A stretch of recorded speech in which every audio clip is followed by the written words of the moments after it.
আপনি কোন রকমের কারো প্রতি ঘৃণা রাখবেন না। এটা আবার কেমন কথা যে হ্যাঁ কারো প্রতি কোনো ঘৃণা রাখা যাবে না। যদি আপনি ঘৃণা রাখেন তাহলে ওই ঘড়ি ঠিকভাবে কাজ করবেন না।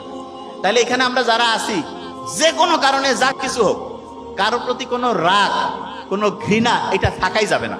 আপনি বলতে পারেন স্যার এটা কি সত্যি? 100% প্রমাণ দিচ্ছি। হার্ভার্ড বিজনেস স্কুল, একটু আগে তো ভাইয়া বললো যে আমেরিকায় হচ্ছে স্কুল মানে ইউনিভার্সিটি। তা হার্ভার্ড বিজনেস স্কুলে একটা পরীক্ষা করছে, এক মহিলাকে নিয়ে এসে তার ব্রেইন স্ক্যান করতেছে, করে দেখে যে ব্রেইনের প্রিফ্রন্টাল কর্টেক্স এবং হিপ্পোক্যাম্পাসটা খুব পড়া মনে রাখার উপযোগী হয়ে গেছে। তখন ওনাকে জিজ্ঞেস করছে যে আপনি কি কোনো স্পেশাল খাবার খাচ্ছেন? যে না। আপনি কি বেশি পরিমাণ ঘুমাচ্ছেন? না। আপনি কি ডিজিটাল ডিভাইস ঠিকভাবে ব্যবহার করতেছেন? না। তাহলে আপনি কি এমন করতেছেন যে আপনার ব্রেইনের মধ্যে এরকম ঘটনা ঘটছে? তখন উনি অনেক চিন্তা ভাবনা করে বললো যে আমি একটা কাজ করতেছি। সেটা কি? যে আমি ক্রমাগত যাদের প্রতি আমার ঘৃণা ছিল, যাদের প্রতি আমার রাগ ছিল, যাদের প্রতি আমার বিদ্বেষ ছিল, তাদের প্রত্যেককে আমি মন থেকে মাফ করে দিচ্ছি, মন থেকে মাফ করে দিচ্ছি। এবং বিজ্ঞানীরা তারপরে এরকম আরো কিছু পুরুষ এবং নারী যে এরকম মন থেকে মাফ করে দিচ্ছে, এরকম কেউ কেউ আছে কিনা তাদেরকে আলাদা করে ডাকলো।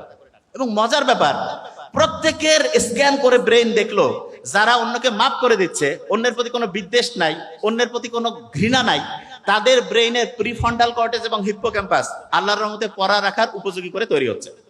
তাহলে পড়া রাখা মাথায় ঠিকভাবে ব্যালেন্স করার জন্য প্রথম কাজ হচ্ছে ঘৃণা এবং কারো প্রতি রাগ, কারো প্রতি কোনো বিদ্বেষ এটা রাখা যাবে না। এটা নাম্বার 1। এটুকু বুঝতে পারছি? ক্লিয়ার? আচ্ছা, এবার দ্বিতীয় যে জিনিসটা সেটা কি? আমাদের ব্রেইনের জন্য সবচাইতে ভালো একটা খাবার হচ্ছে পানি। কি বলেন? পানি। কি কারণে? ব্রেইনের প্রায় 80% হচ্ছে পানি। 80%।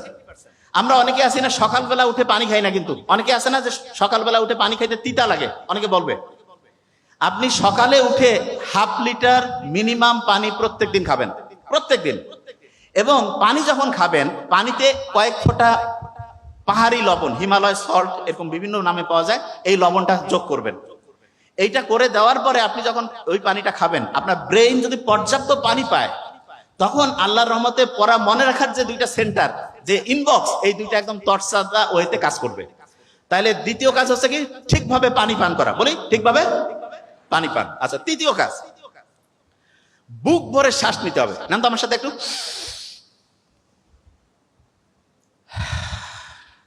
ভালো লাগবে না?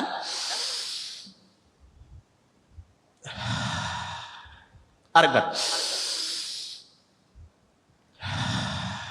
যোগ ব্যায়াম করাচ্ছি না, এটা একটা অন্য জিনিস।